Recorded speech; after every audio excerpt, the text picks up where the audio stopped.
You're listening to Procurement 6, the weekly podcast from the team at Art of Procurement that summarizes this week in procurement in just 6 short segments. Hi there, my name's Helen Mackenzie and today is Friday, September the 16th, 2022. 6. It's a time for reflection here in the UK this week as we say goodbye to Queen Elizabeth II, or as most of us call her here, the Queen. One of the Queen's greatest qualities was her focus on service, reflected in the fact that she was still working, doing her duty nearly to her dying day. Serving others is a key role for procurement. Procurement can focus on supporting the strategic objectives of the business, and that's an important contribution we can make. But we can also make sure we have contracts for the things that people in the factory, on the shop floor or at the front line need to make the business work.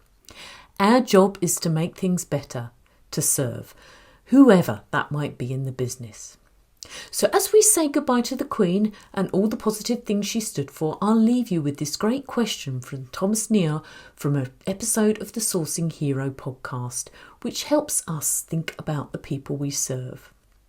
Do we actually have a contract with our suppliers that will make their life easier?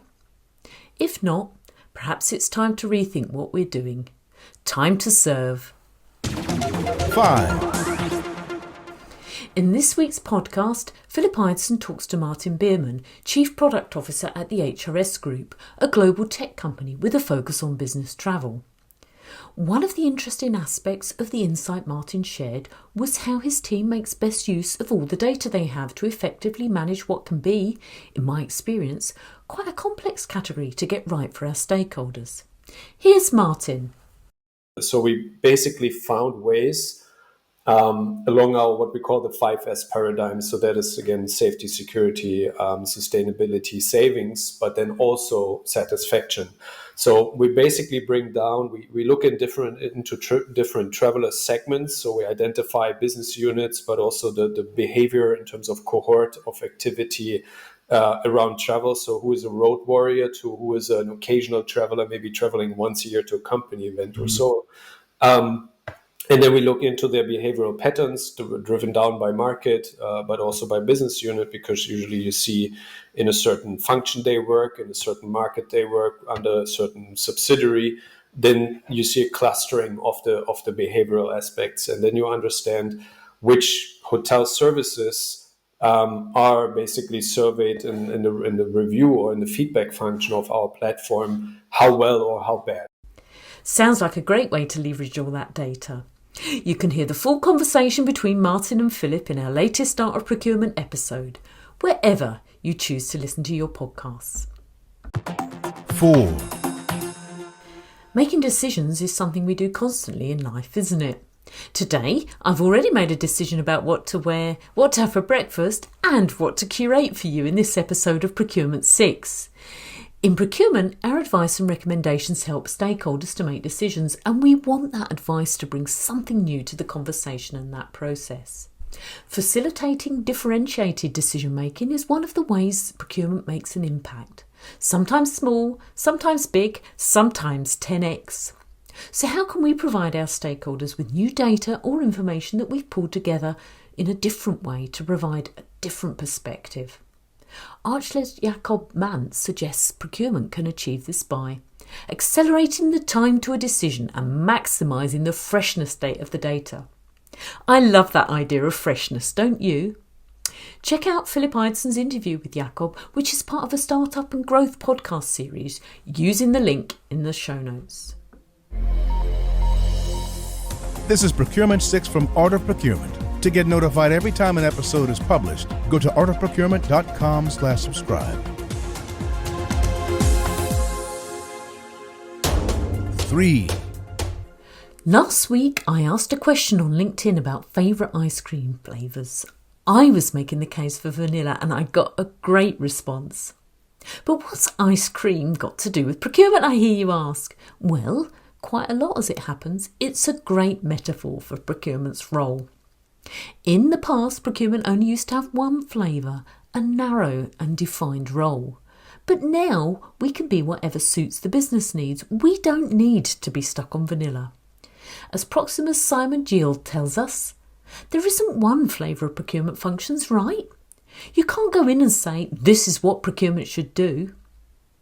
Okay, it sounds like it's time to move on from just vanilla to offer a broader range and work out what procurement flavour is really going to add value. 2.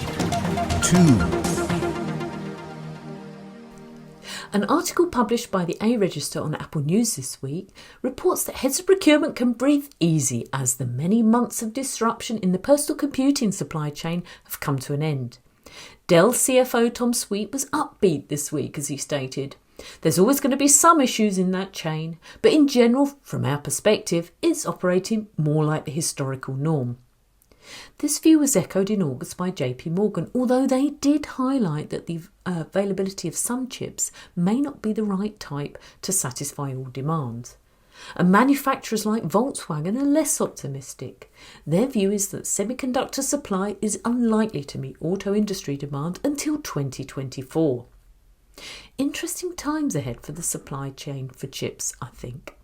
In other news, inflation and low consumer confidence is having an impact on demand. Swedish company Electrolux announced cost-cutting plans this week and also warned that profits could fall.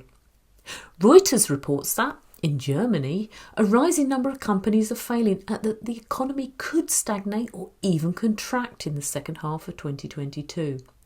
So, it appears that there's plenty of economic uncertainty on the agenda here in Europe at the moment for procurement to take into account. 1. Next month sees the return of our flagship event for the fall, AOP Mastermind Live 2022. On October 4th and 5th, we're going to be exploring ways in which we can 10x the impact of procurement. As part of the preparation for the event, I've been meeting the panel members we have lined up for you, and what an inspiration that's been. We've got Adam Brown, the lead at AP Moller-Maersk, who's going to talk about that familiar 80-20 paradigm to challenge how procurement implements technology and help us break down our own barriers about what procurement can and should be doing to drive value. And procurement entrepreneurship thought leaders Sami Rashed and Danske Bank's Tide Kazi will be joining me on the virtual stage to pose the question, is it time for procurement leaders to adapt or die? Make sure you don't miss out. Register now for Mastermind Live by going to artofprocurement.com/calendar or click the link in today's show notes. So you can join us on the day. And if you can't make it live, you'll get priority access to the video plays, which are available as soon as the event finishes. Hope to see you there. Thanks for listening. We'll be back next Friday at 6 a.m. U.S. Eastern Time. If you've enjoyed this pod, help us grow and tell your peers to search for Procurement 6 wherever they get their podcasts.